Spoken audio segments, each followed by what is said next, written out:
respected chief guest of the evening, Sri K. Krishnasamy, esteemed patrons of our bank, dear colleagues. Let me first thank the organizers of the meeting and other customers for having got up this function today evening. I feel in my 23 years banking service, the first of its kind, today I see the customers coming forward to felicitate the staff members of a particular bank. I consider this as a greater honor than even the Best Branch Award given by our bank. No doubt, appreciation from our patrons is more valuable. I consider, if at all, this success knocked our door, it is 100% due to my dear colleagues working in Tanabet. Each and every IOBN has contributed for our success. And whatever compliments paid to you, I would attribute to my beloved colleagues of Tanabet branch.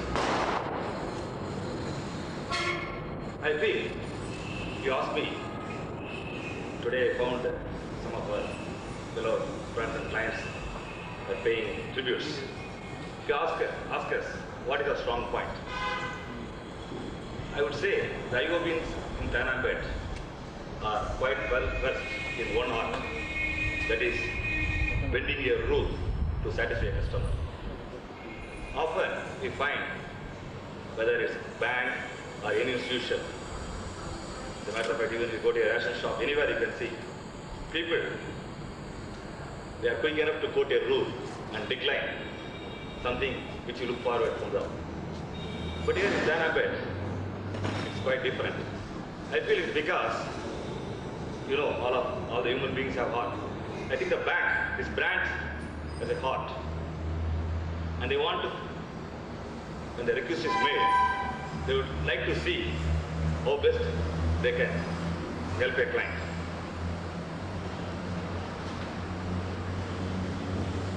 And again, I feel, and many of the customers or even friends and our staff may have a doubt why we do have so many schemes.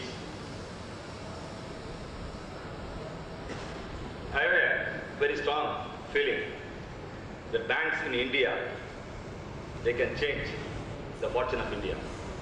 If every bank is going to give a little push, I don't see it's far off when India will become another Japan.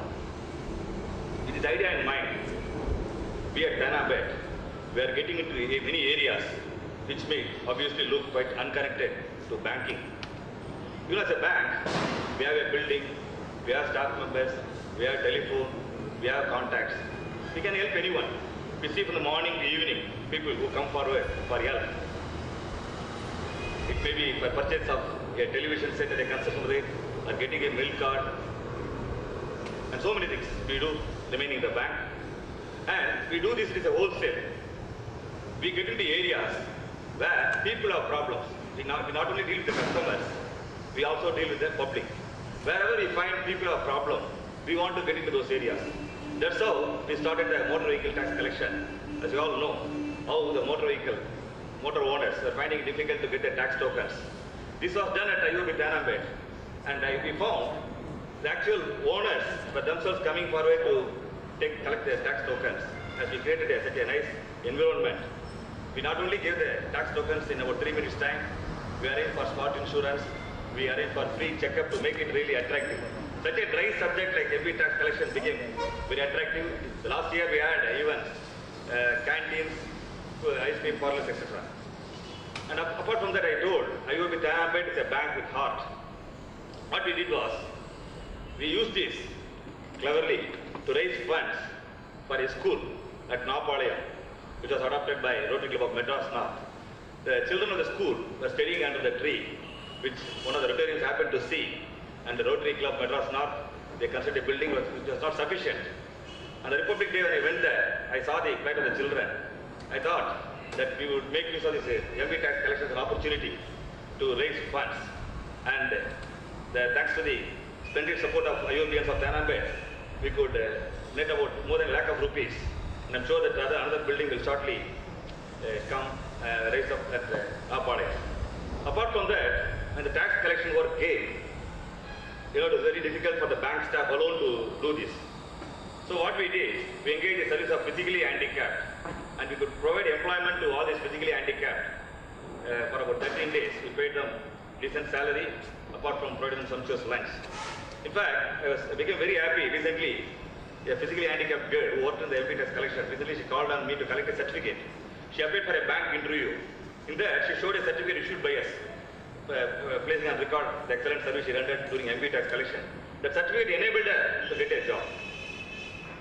Again, to quote an instance, another instance, how we deal with people, not just like quoting rules, but the humanitarian approach. Recently, about 4 months back, a lady walked into my room. She wanted a refrigerator loan.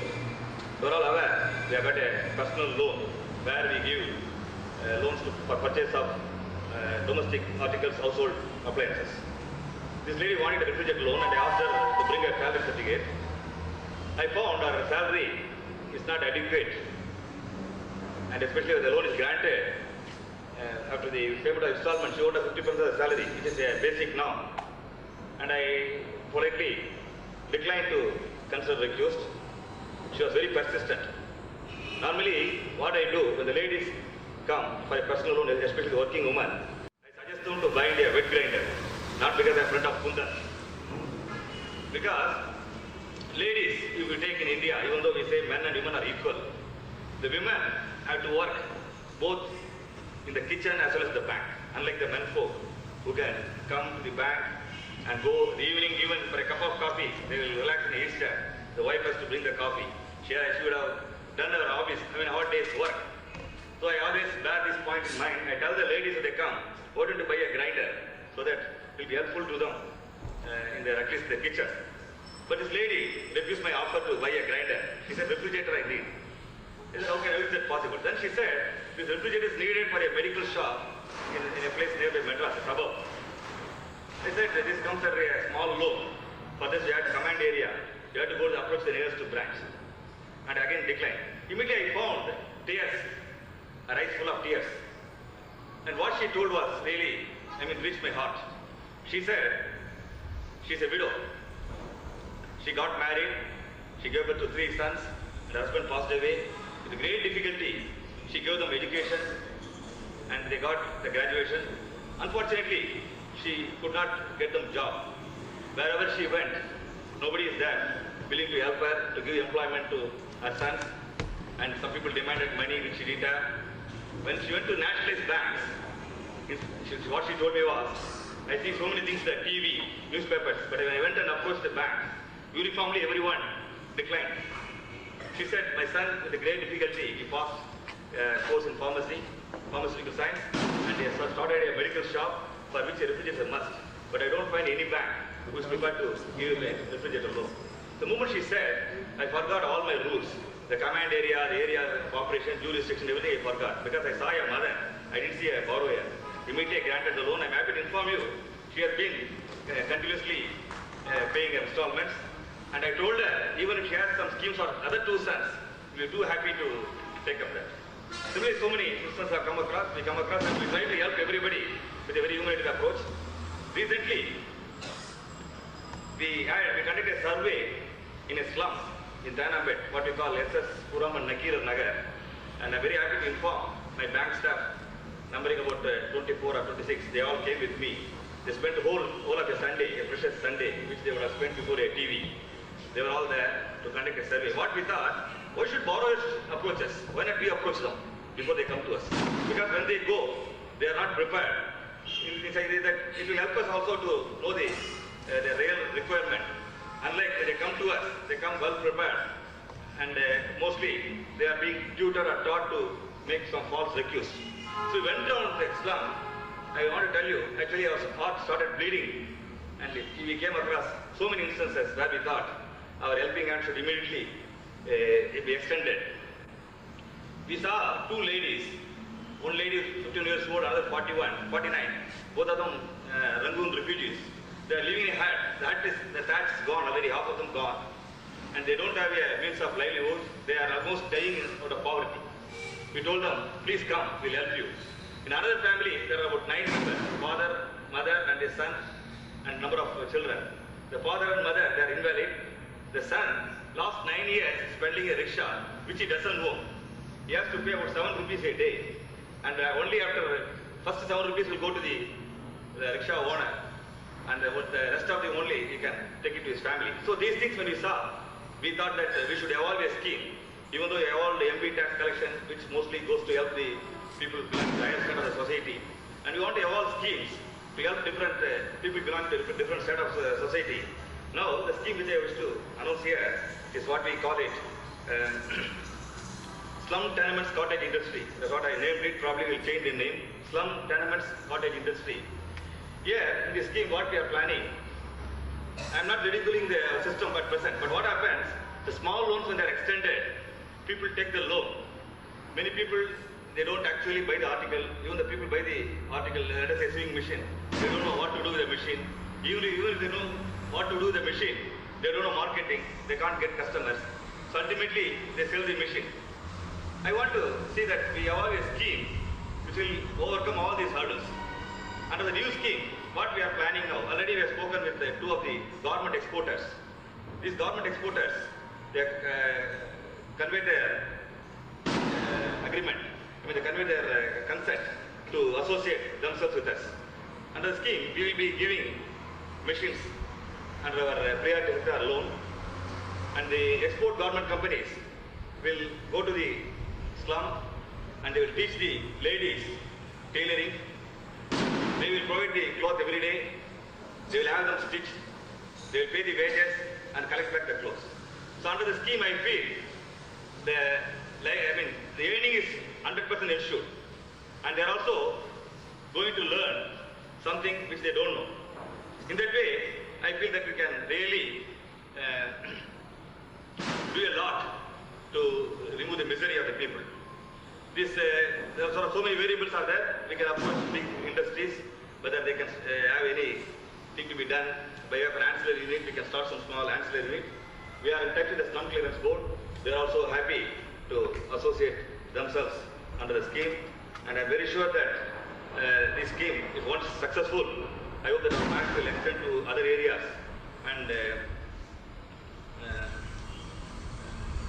you can see people, they come out of poverty, they earn a decent livelihood. And lastly, I would like to say one more thing, and shortly to present our customers. You must be seeing that day by day we are introducing a lot of new things. As Mr. Rogira pointed out, what we call, we have got public relations IOBNs. According to me, many people are misunderstanding that this public relations work is the work of the manager. And I feel that it's the work of, I won't say manager to messenger, messenger to manager. Everyone is a public relations man. That's why we coined a new name, Public Relations IOBN, because we can't call them public relations officers.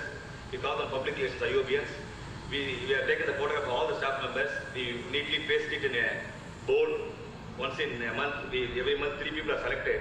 We change the photograph, and all the staff members are available to help the customers. Not only these 3 staff members, any staff member is a public relations IOBN. Always our customers are free to contact any one of the public relations IOBNs or any staff member for any help. And I'm always seeing my staff members cooperating very well, even making late payments, and countless ways they are helping the customers. We are going to introduce what we call a drive-in counter. The counter is ready. Only we are looking for a probably auspicious day. Drive-in counter, as all you know, it's not something new. Our bank introduced this drive-in counter in 1967 itself. 2 unique things introduced by IOB in those days were, one was a drive-in counter where you can sit in your car and do your banking. Another one, night depository. Suppose you want to deposit your jewels in the night time, that also was available in IOB. You can put it in a bag and drop it in a box meant for that purpose. So these things were considered by a bank long back. It's not something new we are doing. But here we are trying to improve it further. What we are planning, we are going to have 2 schemes. One is actually offering this drive-in service. Secondly, you all know the rag pickers, the miserable life these rag pickers lead in our place. I think India is the only country where youngsters who should go to schools, they spend their time going to the dustbins, garbage bins, collecting the filthy papers, fighting with dogs and pigs, and after a day's hard labor, they go to some intermediary who just pays them 3 or 4 rupees. And in fact, this idea I got it when I saw a TV documentary, a boy, how he lives beneath the Gemini flyover and how he carries on his livelihood. It touched my heart, and I thought that we should do something for the rag pickers. We got 3-4 schemes for the rag pickers. Scheme number 1 is, when the drive-in counter is introduced, we are going to have a small sort of a service station where the rag pickers will be provided with all types of modern equipments like a compressor, water jet and all those things. Particularly the people who come in a self-driven car, who have no time to clean their car, they can avail the service of the rag pickers. We'll have 3 batches of 4 rag pickers. These rag pickers, the moment the car owner approaches them, you would have the car cleaned. They will clean the car just at a nominal rate of 3 or 4 rupees.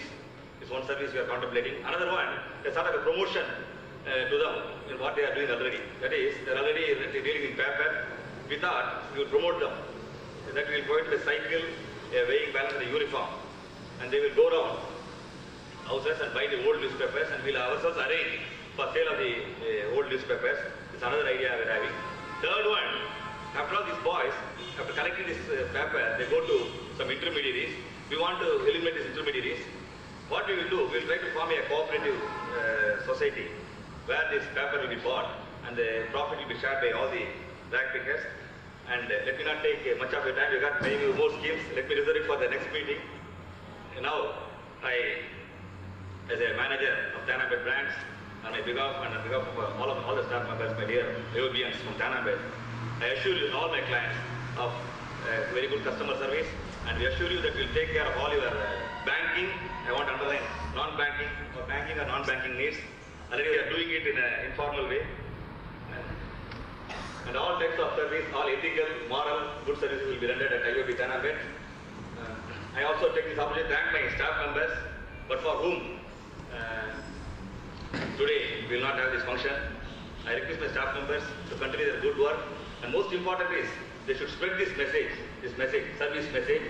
Wherever they go, they should tell about it, so that we will not have any copyright. Let anyone copy, so that people are happy. Thank you very much. If you enjoyed this video, be sure to hit that subscribe button before you go and click the bell icon to get regular updates from our channel. In case you have missed any videos, please visit the channel page by clicking the channel icon.